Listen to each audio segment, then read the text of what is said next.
Suatu hari, ketika Ibnu Mas'ud berada di Kufah, ada salah seorang tabi'in berkata, suatu hari langit sangatlah mendung, dan juga terjadi badai yang sangat gelap. Badai gurun datang pada waktu siang hari, hingga menghalangi matahari, dan keadaan saat itu sangat menakutkan, seakan-akan hari akan kiamat. Kemudian seorang pria datang berteriak ke dalam masjid, "Wahai Ibnu Mas'ud, wahai Ibnu Mas'ud, hari kiamat telah tiba." Melihat apa yang sedang terjadi hari itu, dia menjadi ketakutan. Kemudian berlari menuju ke arah Ibnu Mas'ud radhiyallahu anhu.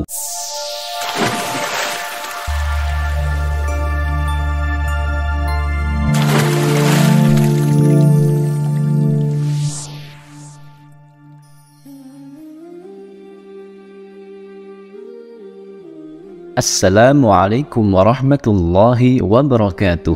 Alhamdulillah, wassalatu wassalamu ala rasulillah. Sahabat Kalam Turas, ikhwani fillah yang dirahmati Allah, di video kali ini kita akan membahas satu peristiwa besar yang akan terjadi di akhir zaman.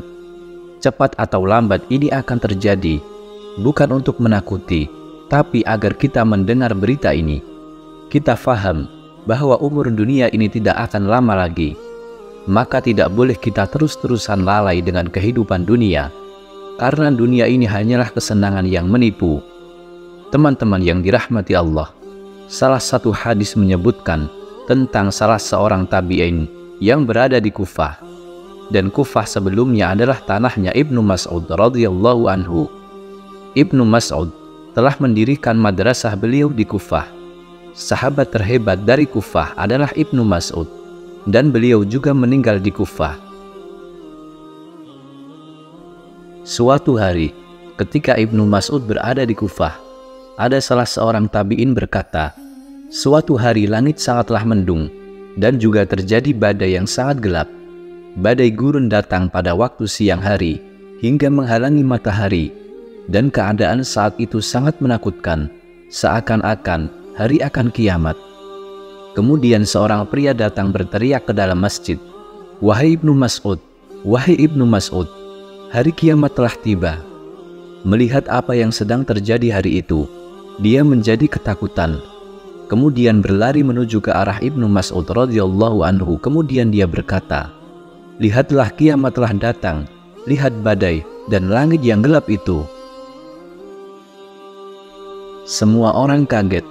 Memang hari yang mengerikan saat itu. Kemudian teman-teman, Ibnu Mas'ud berdiri di tengah-tengah masyarakat. Masyarakat pun memandang beliau untuk mendapatkan kenyamanan, kearifan, karena masyarakat sedang ketakutan. Mereka semua berkumpul di masjid.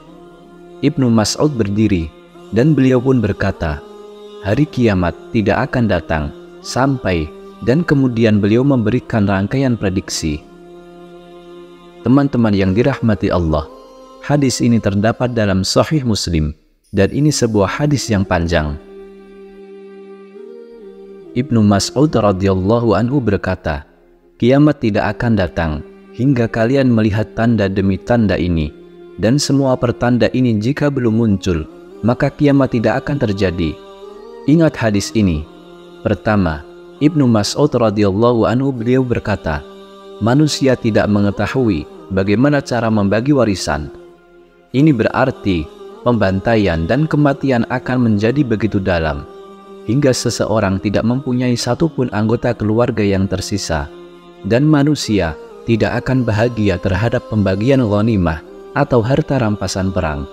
Sekali lagi, tidak ada keluarga tersisa, dan ini disebutkan secara eksplisit. Kemudian Ibnu Mas'ud radhiyallahu anhu menunjuk ke arah Syam Suriah, yang mana beliau saat itu berada di Irak.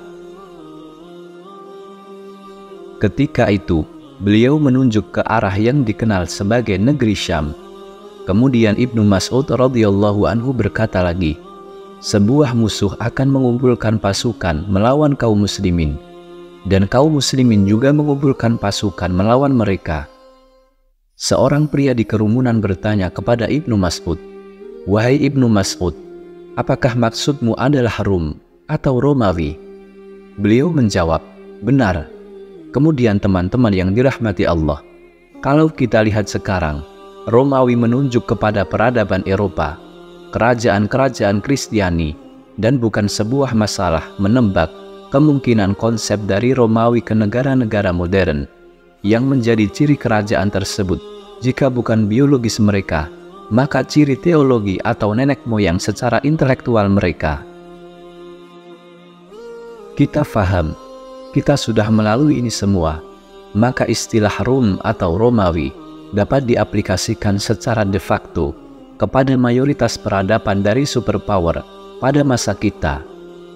Jadi coba pahami bahwa ini begitu menarik, karena kembali lagi ini semua prediksi demi prediksi yang kita lebih perhatikan sekarang. Maka Ibnu Mas'ud radhiyallahu anhu berkata, "Benar, aku mengartikan Romawi." Dan teman-teman, pada masa tersebut akan ada sebuah pertarungan yang bengis, sebuah pertarungan yang sengit.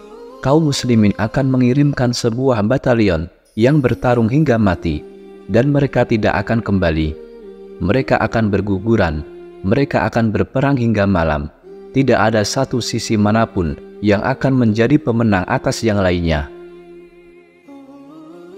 Pada hari kedua, kaum muslimin akan mengirimkan batalion lainnya, dan mereka akan berperang sampai mati, dan mereka tidak akan kembali sebagai pemenangnya. Pada hari ketiga, hal yang sama juga akan terjadi. Maka untuk 3 hari, kaum muslimin masuk, dan akan menjadi pembantaian demi pembantaian. Tidak ada satupun yang tersisa dari sekelompok pertama yang pergi. Dan pada hari keempat, Allah Subhanahu wa Ta'ala akan memberikan kemenangan pada kaum muslimin, dan saat itu musuh akan dapat dikalahkan. Maka akan ada 4 hari pertempuran di suatu tempat di negeri Syam. Sekarang pertanyaannya adalah, apakah ini Armageddon atau perang besar sebelum kiamat? Ataukah ini adalah pendahulu saja dari Armageddon? Kalau kita lihat, ini bukanlah perang besar sebelum kiamat, melainkan ini adalah pendahuluan saja. Ini sebuah perang masif yang akan mengambil tempat sebelum perang besar. Sekarang kita lanjutkan hadisnya, dan ini berasal dari statement ini. Akan ada sebuah pertarungan di mana tidak akan pernah terjadi sebelumnya. Ini begitu menakutkan di dalam sejarah manusia. Tidak ada pertarungan yang telah terjadi lebih menakutkan dan juga lebih kejam, sampai pertarungan tersebut terjadi pada saat mendekati akhir zaman. Lalu Ibnu Mas'ud radhiyallahu anhu berkata, dan ini begitu menggetarkan. Teman-teman yang dirahmati Allah, ini bukan dari Ibnu Mas'ud, ini berasal dari Nabi Shallallahu Alaihi Wasallam. Perang maha dahsyat akan terjadi mendekati akhir zaman, hingga sampai-sampai seekor burung yang akan terbang di atas mereka akan jatuh dan mati. Bayangkan, sebelum-sebelum ini, berapa banyak manusia yang telah dibunuh oleh senjata dan pedang di tanah air. Pembunuhan, peperangan di timur hari ini, apakah peperangan itu berefek kepada seekor burung yang ada di langit? Jawabannya, tidak. Perang apa yang akan berefek pada seekor burung di langit? Bukan pedang. Bisa kalian tebak? Intinya adalah, apakah perang nuklir? Sesuatu akan terjadi hingga seekor burung yang berterbangan di langit jatuh dan mati. Dan kemudian hadis ini berlanjut, dari sekitar 100 keluarga, 99 akan lenyap dan hanya 1 yang selamat.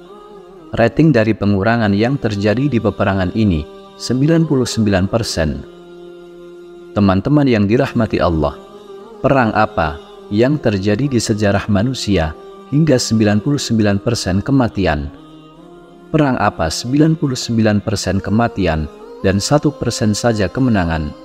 Dan ini terjadi ketika Nabi Shallallahu Alaihi Wasallam bersabda, diteruskan Ibnu Mas'ud, maka siapa yang dapat bahagia terhadap ghanimah, atau dengan kata lain, warisan telah terbagi ketika itu. Teman-teman yang dirahmati Allah, jika seseorang memberimu $1 juta, namun kalian tidak mempunyai 1 anggota keluarga pun, semuanya meninggal karena perang itu, apakah kalian mau memilih uang itu daripada keluarga? keluarga lebih berharga dari semua isi dunia ini. Bahkan Nabi Muhammad SAW bersabda, bagaimana bisa semua orang senang ketika dia mendapatkan semua ghanimah atau harta rampasan perang dunia, dan 99% keluarganya lenyap. Tidak ada keluarga, tidak ada anak-anak, tidak ada yang tersisa satupun. Bagaimana setiap orang bisa bahagia? Apakah inti dari ghanimah tersebut jika semuanya telah hilang? Bagaimana warisan akan dibagi ketika tidak ada satupun anggota keluarga yang tersisa? Maka perang ini akan menghancurkan 99% siapapun yang berada di dalamnya. Ketika mereka melakukan ini semua dan mereka sedang menyelesaikan pertempuran, mengumpulkan ghanimah harta rampasan perang, memulihkan diri, kemudian mereka akan mendengar suatu malapetaka yang lebih besar daripada perang ini. Hal apa yang menjadi malapetaka lebih besar dari perang ini? Seseorang akan berseru bahwa Dajjal Akbar telah datang. Dajjal telah keluar, di mana di sana kau tinggalkan keluargamu. Maka teman-teman yang dirahmati Allah, pada keadaan tersebut, kelelahan, memar, berdarah-darah, tetapi anggota keluarga mereka sedang diserang di tanah yang mereka tinggalkan di negeri Syam. Dimanapun itu, mereka akan berlarian, mereka akan buru-buru kembali ke tanah tersebut, dan ternyata mereka akan menemukan bahwa berita itu adalah sebuah kebohongan. Itu tidak benar, dan dalam suatu hadis disebutkan bahwa mereka akan mengirim 10 penunggang kuda terbaik untuk mengecek berita tersebut. 10 penunggang kuda tercepat, dan kemudian Nabi SAW bersabda, aku tahu nama mereka dan nama pendahulu mereka, dan juga warna kuda yang mereka miliki, dan mereka akan menjadi penunggang kuda terhebat yang pernah ada di muka bumi. Teman-teman yang dirahmati Allah, sekarang apakah artinya kita akan kembali ke masa kuda dan pedang? Jika itulah jenis peperangannya, maka kelihatannya kita akan seperti itu. Jika itulah jenis peperangannya, ketika persenjataan nuklir dan apapun itu di tiap kubu siapapun itu, maka kita akan kembali ke zaman tersebut. Ketika tidak ada listrik dan sejenisnya, kita akan kembali ke masa itu. Atau mungkin saja ketika Nabi Muhammad SAW bersabda tentang kuda, maksudnya adalah kendaraan. Itu mungkin saja benar, karena tidak ada sebuah kejelasan, dan Allah Subhanahu wa Ta'ala Maha Mengetahui.